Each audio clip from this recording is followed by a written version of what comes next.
Hi everyone, this is Mohit. Welcome back to my YouTube channel. As you know, this is the third day of our 60 days video series on statistics for data science guys. In the last two videos, I have set up the foundation for our upcoming videos and the foundation of statistics. So if you have not watched those two videos, I would suggest please go and watch them so that you can follow this particular video as well as the future videos. Now, in the last video, if you remember, we discussed about the probabilistic sampling techniques, guys. So we use sampling techniques to extract the sample from the population. And this is very important step. In statistics, you need to have a sample which should represent the population, guys. If your sample is not correct, then definitely whatever analysis you perform on top of that sample, the result will be inaccurate, right? So that is why this is the most important as well as the first step in your statistical process or statistical analysis. So in that we discuss about four different techniques from the probabilistic sampling techniques.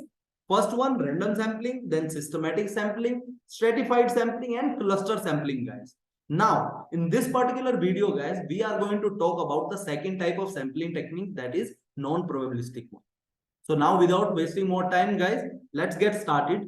And one request, if you are new to this channel, please subscribe the channel and hit the icon button so that you cannot miss out any of the video in the future. Okay, let's get started. So non-probabilistic sampling techniques, guys. In non-probabilistic sampling techniques, every individual or element in the population will not get equal chance of being included in the sample. This is very unlike, opposite to the probabilistic sampling techniques, guys, because there we are giving equal chance to every element of the population to get included in the sample, because we are using random sampling for that purpose. Here in non-probabilistic sampling techniques, we are heavily dependent on the expertise of researcher, background of the researcher, and the knowledge of the researcher. That's why in this particular technique, we actually depend on the researcher to select the samples or elements based on his or her subjective judgment rather than random selection. Okay, so this is very important or critical difference between probabilistic and non-probabilistic. In probabilistic, every element will get equal chance to get included in the sample. But on the opposite side, in non-probabilistic, every element will not get equal chance, because there we are heavily dependent on the researcher judgment, right? So because of this non-probabilistic sampling techniques, they actually are very easy to implement and they are very cheap. We do not need to spend a lot of money, as well as we do not need to put a lot of efforts to actually get the sample. Now, because of this, we are actually putting our sample on a very high risk of sampling bias.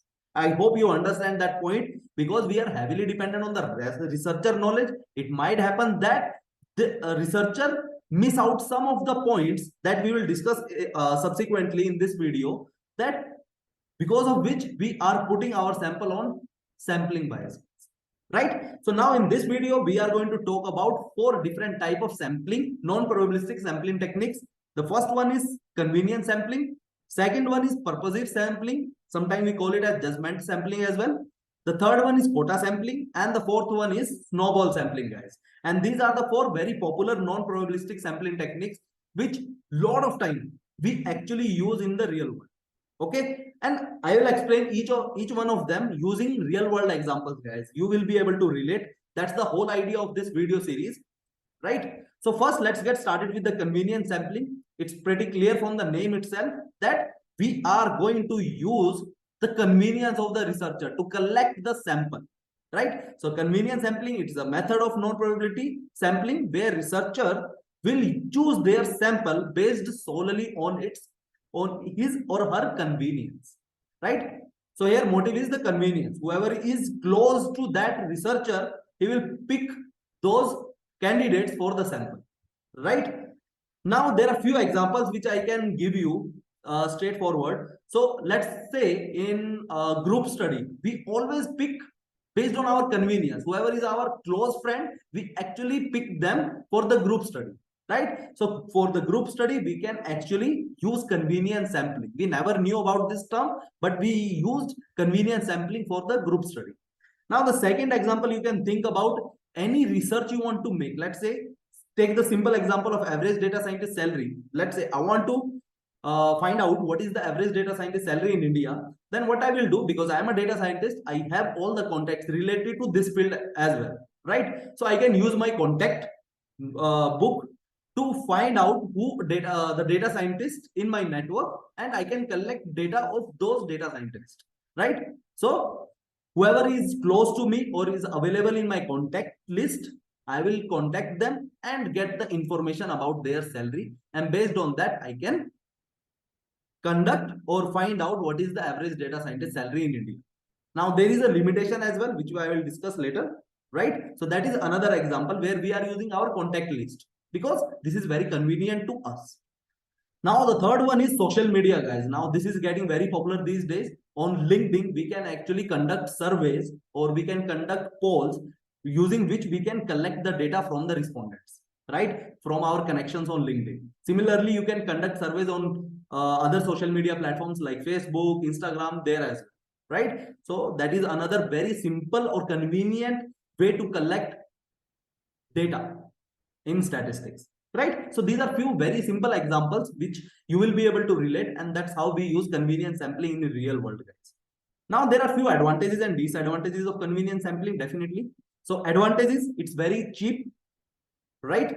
Because we are using our contact list or we are using social media, we do not need to spend money on that, right? Then it is very quick because we are not trying to find the sample elements or individuals to get included in the sample. We are just contacting whoever is close to us about whom we already know, right? So that's why it is very quick.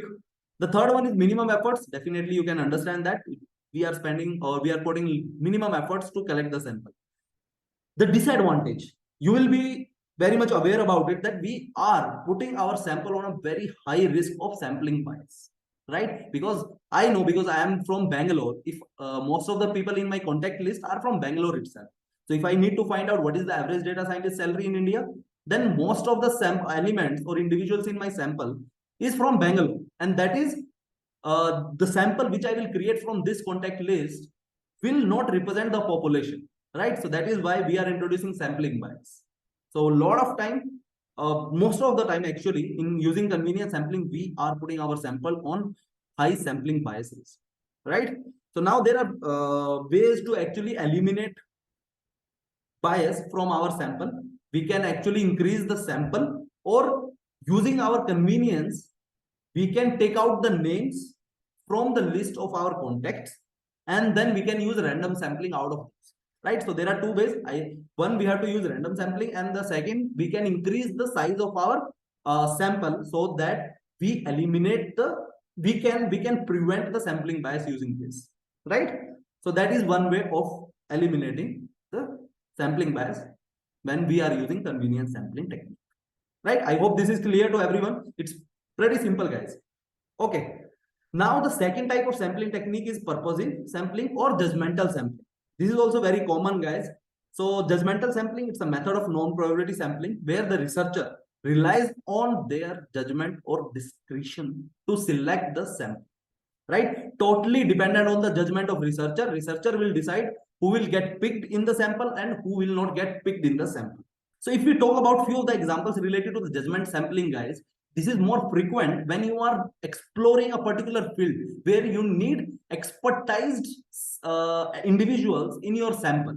For example, if we talk about professions like ethical hacking or maybe artificial intelligence, where a lot of people or a lot of expertised people, they have their opinion that these fields are not very safe for the future, right? Now to get the opinion or to conduct any research about this field, you need people who knows about this particular area, right? And that is why whoever is conducting the research, who wants to conduct a research about the opinion of different people on AI, you need expertise people, right? So here researcher will make the judgment about the individual who will get selected in the sample and who will not, right? So that's a classic example, and this is very popular, guys, among where in the situation or in the research where we need expertised people in our sample. Similarly, if you take example of money heist, that's a classic example. He knew about all the people he picked for his for the heist, right? So all the people he picked to perform that particular heist, he knew about the background and purposively he picked those people, right? So that's another classic example of purpose sampling or judgmental sampling, guys. And you can imagine the usage or the application of this particular sampling technique, right? Now, advantages and disadvantages. Advantage is definitely inexpensive. It's very cheap because we are relying on the judgment of researcher, right? Then small population but in excess. So this is very frequently used when you have a small population of expertised people, right? Then minimum efforts. Yes. Disadvantages. Now the major disadvantage is sampling bias, as well as when you have large population, then it might happen that based on the researcher knowledge, you miss out specific group, right? And that kind may result into the sampling bias. Okay, so that is why when you have large population, judgmental or purposive sampling is not very suitable to use.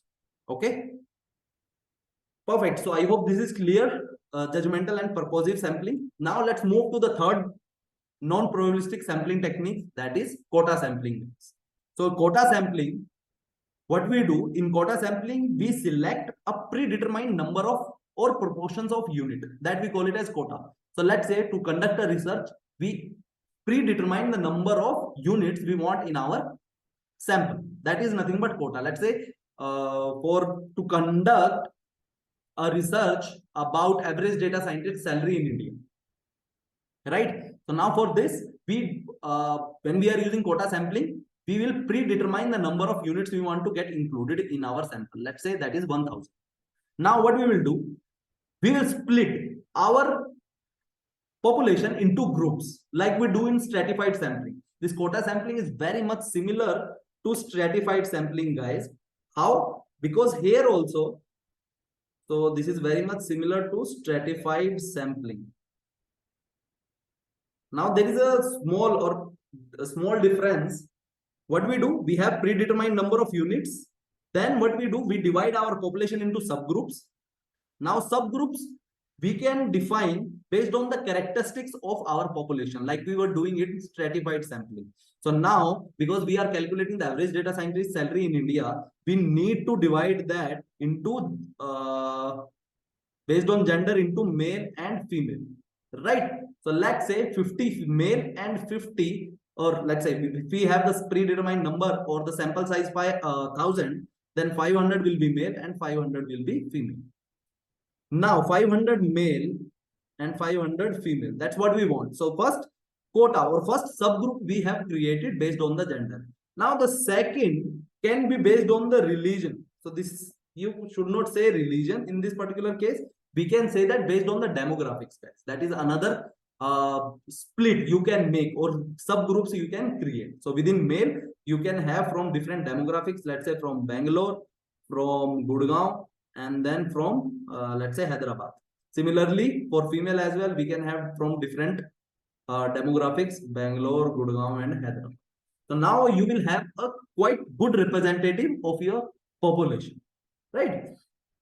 Now, once you have these subgroups, from there, you will non-randomly manner, you will pick the individuals for your sample. That's where the major difference comes between quota sampling and stratified sampling. In quota sampling, we use either convenience sampling or judgmental sampling to pick the element for our sample. But in case of stratified sampling, we use random sampling to actually collect the sample from the population. So that's the major difference between quota sampling and stratified sampling. I hope this is clear. So sometime you may need to understand your population. You have to split that based on the subgroups that can be based on the gender, demographics, state, country, or other things like religion, casteism. So let's say you want to conduct a research about the elections, who is going to win, right? Let's say BJP or Congress. Now you want to decide who is going to win. For that purpose, you may have to split your population into caste as well as religion to understand their opinion, right? I don't want to go into detail of that because that's a different I don't want to touch upon those things, right? But definitely you need to understand the population point of view from every group, right? So that's why you need to have understanding of your population. Okay, so that's about quota sampling, guys. Advantages, again, it's very quick, easy to implement, and low, way cheaper than probabilistic techniques. Another thing is representative of target audience, guys. Because of this split among different groups, you are making your sample more representative to your population. Now, disadvantages, again, sampling bias. It might happen that there are few uh, subgroups which we might have missed out while collecting the sample. Or second reason could be because we are using convenience or purposive or judgmental sampling to collect our sample, that may introduce the sampling bias, right? So in non-probabilistic, you might have understood right now that sampling bias is very common problem with these non-probabilistic, but they are very quick to implement. We do not need to spend a lot of money, and as well as we do not need to put a lot of efforts to actually collect our sample. That's why they are very popular in the real world. Now, the last one from our non-probabilistic sampling techniques is snowball sampling, guys. And this is very common in real world, guys. So in snowball sampling, guys, we actually ask already enrolled research participants to help in recruiting more subjects for the study. If you are aware about the multi-level marketing, guys, what we used to do, we used to ask people to get more people, right? So now if you look at this particular chart, this is a classic example of multi-level marketing, guys, where we have a person at the top, then he will have contacts. Let's say there are 5 contacts in his contact list. Now he will ask individual contact person to bring more people. So now this person is bringing more 5 people, then this person bring 2 people, and like that. So now what we are doing, already participants we have recruited, we are asking them to bring more and more subjects or participant for the study, right? Now you will ask, why a snowball? What is the reason behind the name of it? So snowball, guys, you might know, when you have a small box of ice or snow actually, and you make it roll from the height, then the size of it will increase. It keep on increasing as it keeps on rolling on the ice, right? So that's the reason behind the name of snowball, and it's very popular among multi-level marketing. As well as there are like when we have very hidden population, when we are conducting a research on a hidden population, let's say people who are into crime or criminal people, right? So if you are conducting a research on criminal people, then what you can do, you can directly ask one criminal to bring more criminal, right, for the study.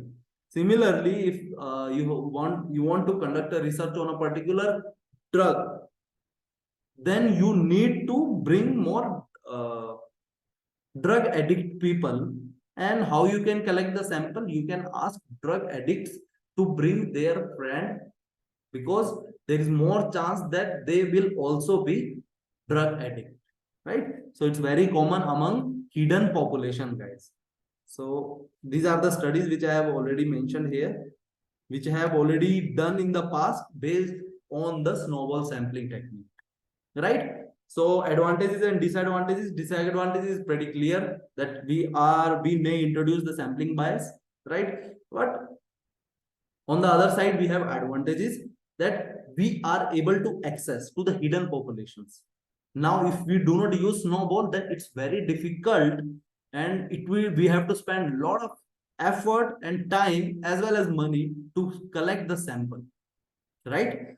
Then we avoid risk by asking them to actually their confirmation whether they want to get included in the sample or not, right? Generally we do that, and then using this approach we are actually saving money, time, and effort, right? So these are the 4 techniques which are very popular among non-probabilistic sampling technique, guys. I hope these four are very clear to you. Thanks for watching till the end. I hope you understood the concept of sampling techniques and both type of sampling technique, guys. So probabilistic as well as non-probabilistic.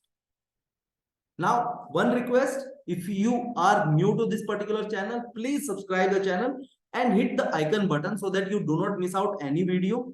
As well as if you liking the content, please like, that will motivate me to create such content, guys. If you have few friends who wants to get into the data science world, this particular series will definitely help them. So share this video with others and tell them that there is something which is going on related to the statistics. And you know, guys, statistics is the backbone of machine learning and artificial intelligence. So that is why I am starting this series before going into machine learning, deep learning, and artificial intelligence topics, guys, which I have planned after this statistical series. Okay, so thanks again. See you tomorrow. By that time, take care and keep learning, guys.